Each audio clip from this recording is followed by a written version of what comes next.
দক্ষিণেশ্বরে মা ভবতারিণী মন্দিরে বিধানসভা নির্বাচনের পর ফলহারিণী অমাবস্যায় পুজো দিলেন বিধানসভার স্পিকার রবীন্দ্র বোস। পাশাপাশি আদ্যাপীঠ মন্দিরে গিয়ে প্রসাদ গ্রহণ করেন তিনি।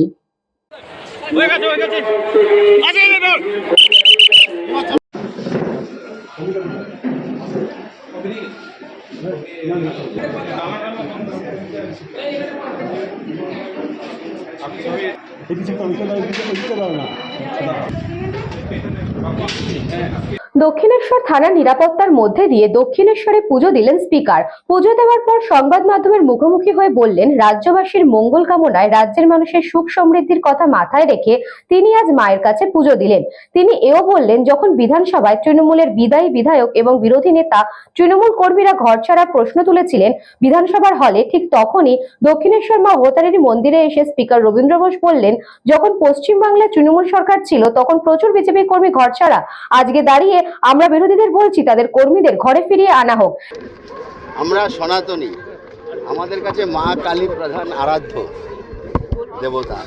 আমরা মা কালীকে পুজো করি, মা কালীকে নিয়ে স্বপ্ন দেখি, মা কালী আমাদের আশীর্বাদ করেন। আজকে পশ্চিমবঙ্গে সনাতনী হিন্দুদের বাঁচিয়েছে মা কালী, না হলে পরে আজকে হিন্দুদের কঠিন অবস্থার সৃষ্টি হতো।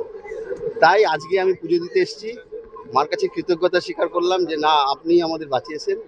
এটাই আজকে ছিল। আমাদের পশ্চিমবঙ্গে সবাই যেন সুখ শান্তিতে বসবাস করতে পারে।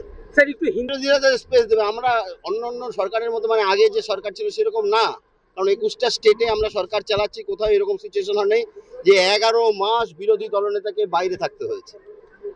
Rare case, rare of the rarest case. এরকম হবে না, বিরোধীরা বলার সুযোগ পাবে। এইটাই গণতন্ত্র, আমরা গণতন্ত্রে বিশ্বাস করি। শুভেন্দু বাবু আমার ছেলে মেয়েদের জন্য 100 লাখ টাকা দিয়েছিল, খাবারের জন্য এসেছিলেন এইখানে। বাবাদের কাছে ছাড়া কার কাছে চাইব? আমরা তো ভিখারি মানুষ, কিন্তু ডেলি 2.5 লক্ষ টাকা খরচ। আমি আশীর্বাদ করার মালিক, আশীর্বাদ তো করে ওইখান থেকে। এখন দেখার বিষয় স্পিকার রবীন্দ্র বোস বিরোধীদের নিয়ে মান্যতা দিয়ে কতটা কাজ করবে। শুধু দক্ষিণেশ্বর নয়, পাশাপাশি আদ্যাপীঠ মন্দিরেও গিয়েছিলেন তিনি, সেখানে প্রসাদ গ্রহণ করেছেন। আদ্যাপীঠ মন্দিরে এসে সংবাদ মাধ্যমের মুখোমুখি হয়ে তিনি জানান, আমি অনেক ভাগ্য করে জন্মেছি যে এই দিনে মায়ের কাছে আসতে পেরেছি। পাশাপাশি দক্ষিণেশ্বর এবং আদ্যাপীঠের দুই মায়ের কাছে তিনি প্রার্থনা করেন পশ্চিমবঙ্গের মানুষ যাতে শান্তিতে থাকতে পারে এবং যে হিংসা হানাহানি শুরু হয়েছে তা যেন বন্ধ হয়। কি আর বলবো, আদ্যাপীঠ মন্দিরে এসেছি, আমার এটা আমি অনেক ভাগ্য করে জন্মগ্রহণ করার জন্য আজকে আসতে পেরেছি। আজকের দিনে আজকে আসা একজন মানুষের পক্ষে যে সনাতনী ধর্মে বিশ্বাস করে বিরাট ব্যাপার, আর আমি এখানে আসতে পেরেছি, এটা আমার সৌভাগ্য।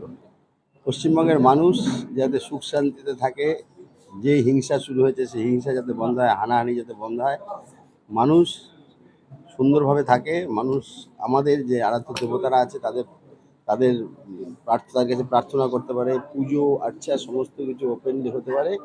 যে ঘটনাগুলো ঘটতো সেই ঘটনা যাতে না হয়, এই প্রসঙ্গে এখানে আলোচনা করার সময় না। কারণ মুখ্যমন্ত্রী অলরেডি বলে দিয়েছেন যে আপনারা দিন কে আছে, একজনেরও লিস্ট নেই, একজনেরও লিস্ট দিতে পারেনি।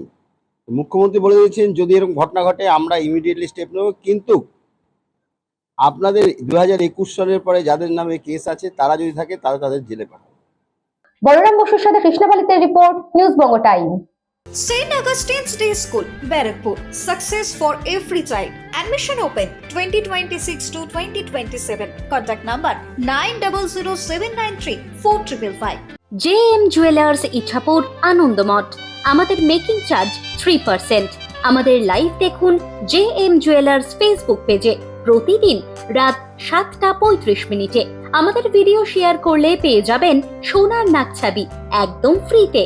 ঠিকানা ইছাপুর আনন্দমঠ, উত্তর 24 পরগনা। যোগাযোগ 7439131404। আমাদের অনলাইন ডেলিভারির ব্যবস্থা আছে। Dolphin school of hotel management MAKAUT অনুমোদিত ও নিজস্ব ম্যান পাওয়ার লাইসেন্স দ্বারা সকল ছাত্রছাত্রীদের ভবিষ্যৎ গড়ার সেরা ঠিকানা dolphin school of hotel management.